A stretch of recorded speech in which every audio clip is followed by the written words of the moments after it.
नमस्कार दोस्तों, स्वागत है आपका रिंकेश चैनल में। दोस्तों आज का टॉपिक है वो है फेरिंग्स के बारे में। दोस्तों फेरिंग्स जब हम लोग जिसे कह सकते हैं कि सिंपल भाषा में जो गला हम लोग कहते हैं या फिर थ्रोट हम लोग जिसे कहते हैं उसे फेरिंग्स हम लोग कह सकते हैं। तो आज हम लोग इसके बारे में समझेंगे कि इसका जो एनाटॉमी है, इसका फंक्शन, इसके कंडीशन, डिसऑर्डर्स और इसके प्रिकॉशन जो है वो इसके बारे में हम लोग आज समझने वाले हैं। तो यहाँ पे अभी इमेज से आपको समझेगा कि ये एक फनेल शेप में आपको दिखाई देता है। यहाँ पे जो नेजल कैविटी है वो यहाँ से कनेक्ट रहती है और ये ओरल कैविटी यहाँ से जो माउथ से जो है वो कनेक्शन इसका होता है। नीचे यहाँ पे हम लोग देख सकते हैं कि एक पार्ट जो है वो ईसोफेगस यानी कि स्टमक की तरफ जाता है और एक पार्ट जो है वो लैरिंग्स यानी कि उसके बाद ट्रकिया, लंग्स वगैरह जो है वो उसकी तरफ जाता है, जो कि हमारे लंग्स को रेस्पिरेटरी सिस्टम का जो है वो पार्ट अदा जो है वो करती है। तो काफी इंपॉर्टेंट पोर्शन है हमारे बॉडी का ये, जो कि काफी अच्छे से ये रेगुलेट करता है दोनों चीजों को, रेस्पिरेटरी सिस्टम को और डाइजेस्टिव सिस्टम को। ये बीच में कनेक्टिंग पॉइंट जो है हम लोग सिंपल भाषा में कह सकते हैं। तो ये एक मस्क्यूलर फनेल शेप है, पैसेज जो है एक रास्ता है, तो जो कि हमारे बॉडी के अंदर है, जो कि कनेक्ट करता है माउथ, नोज, इसोफेगस और लैरिंग्स को, जो इसको ये कनेक्शन जो है वो करता है। It is in the middle of the neck, start at the bottom of the skull and it is 4.5 inches long.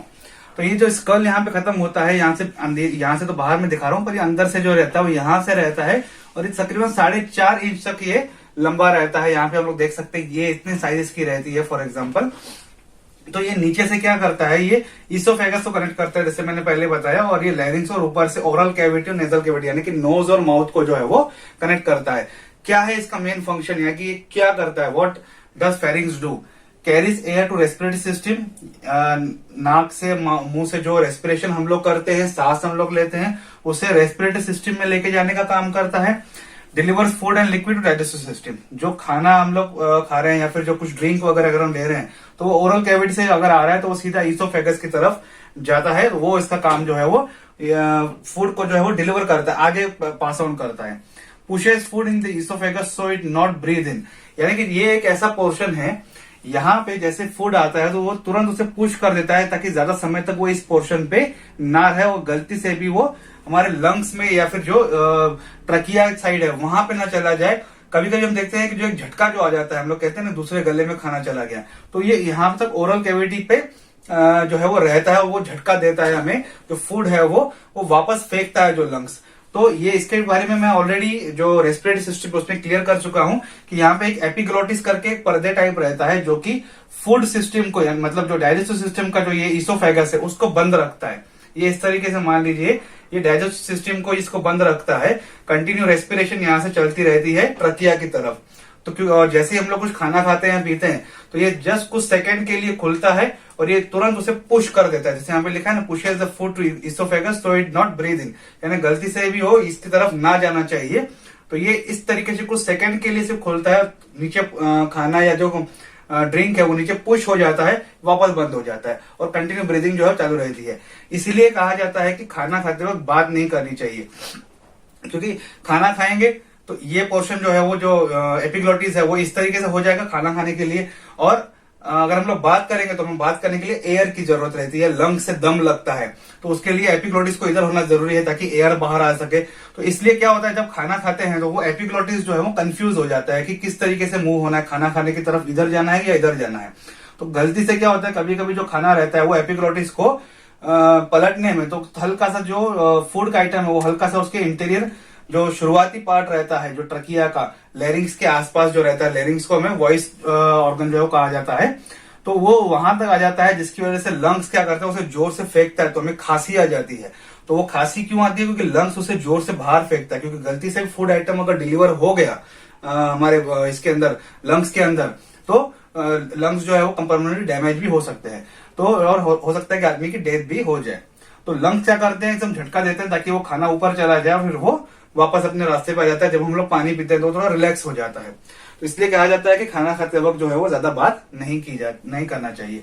Equalise pressure in the ears and drains fluid from ears, एक portion यहाँ से मैं आगे समझाऊंगा, यहाँ पे एक portion रहता है जो कनेक्ट रहता है ईयर्स के साथ, हमारे कान के साथ, यहाँ से दोनों से यहाँ कनेक्ट रहता है, ताकि जो फ्लूइड रहता है, कभी कभी जो हम देखते हैं ज्यादा पानी चला जाता है तो वो बाहर कहाँ जाता है, जो कान में चला जाता है या फिर ड्रेन आउट होता है अंदर बाहर, जो थोड़ा बहुत ही कम होता है, फ्रैक्शन आउट रहता है, पर उसके लिए एक पैसेज वे दिया गया है कि अगर इस तरीके से पानी ज्यादा हो जाता है पानी कान के पोर्शन में, या फिर कभी कभी ज्यादा जब वॉमिट करता है इंसान तो वो बाहर की तरफ जब जाता है तो नाक कान यहाँ से थोड़ा सा हल्का सा पानी हमें देखने को मिलता है। तो वो एक पैसेज वे जो है वो दिया गया है।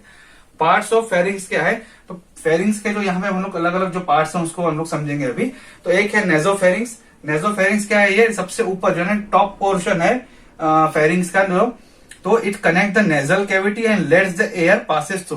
तो ये नेजल कैविटी को कनेक्ट करता है जो कि टॉप पोर्शन पे रहता है, जैसे कि नेजोफेरिंग्स कहा जाता है, और ये एयर को पास होने में आगे मदद करता है। दूसरा है ओरोफेरिंग्स, ये मिडल पोर्शन है, यानी कि जो ओरल कैविटी को फेरिंग्स के साथ जहां कनेक्शन होता है इसे कहा जाता है ओरोफेरिंग्स।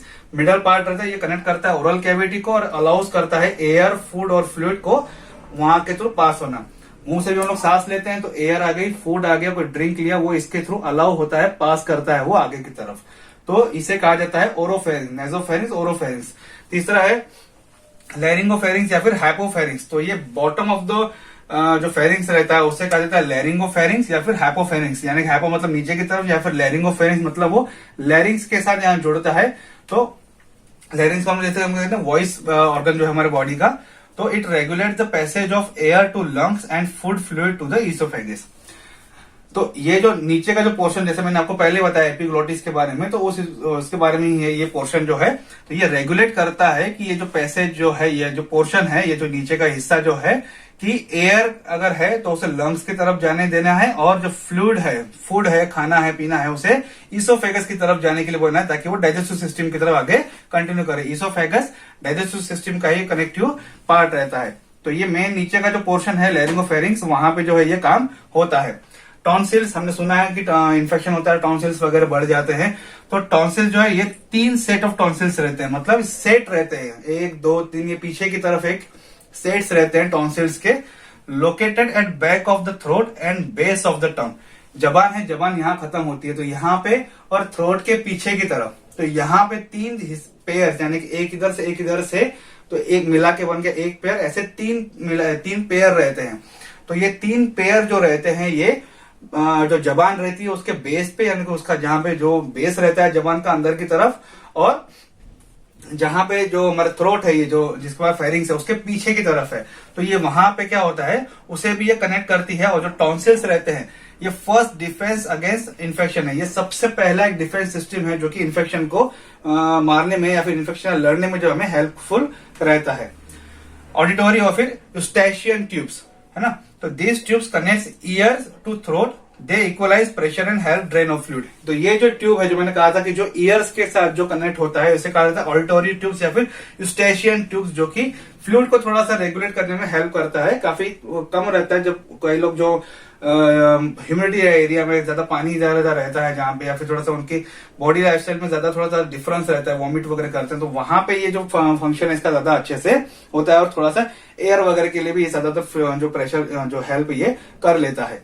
अब आगे देखते हैं कि जो कौन सी कंडीशंस हैं, डिसऑर्डर्स हैं, या जो इसके फेरिंग से रिलेटेड होते हैं, और उसकी केयर जो है वो किस तरीके से की जाती है। तो पहले है कैंसर। तो थ्रोट कैंसर में जो अलग अलग जो पार्ट है, तो पार्ट के हिसाब से उसका जो नाम दिया गया है, एक है नेजोफेरेंजियल कैंसर, ओरोफेरेंजियल कैंसर, और तीसरा है हाइपोफेरेंजियल कैंसर। तो यहाँ का पोर्शन का अगर कैंसर होता है नेजोफेरेंजियल कैंसर बोला जाता है, और ओरल कैविटी के आसपास जो होता है उसे ओरोफेरेंजियल कैंसर बोला जाता है, और नीचे जो लैरिंगोफेरेंजियल जो कैंसर रहता है, और या फिर उसे हाइपोफेरेंजियल कैंसर भी जो है कहा जा सकता है। तो जैसे मैंने पहले आपको बताया कि लैरिंगोफेरेंजियल और हाइपोफेरेंजियल ये एक ही टर्म जो है वो दिया जाता है। दूसरा है डिस्फेजिया, यानी कि trouble in the swelling because of muscle weakness, nerve damage और डिसीज। डिस्फेजिया को जो टर्म है उसका मतलब ये होता है कि जो निगलने में जो तकलीफ होती है उस कंडीशन को बोला जाता है कि डिस्फेजिया। तो ये कारण क्या हो सकता है इसका, या तो फिर मसल वीकनेस हो गए हैं, वहां के जो थ्रोट के जो मसल्स हैं वो वीक हो गए हैं, या फिर किसी तरह के नर्व जो है उसके आजू बाजू में जो नर्व्स रहती हैं, जो सप्लाई सेंसेस वगैरह रहती हैं, उसमें कोई डैमेज हुआ है, या फिर कोई कंडीशन जो है या फिर डिसीज जो है वो वहां पे हुआ है।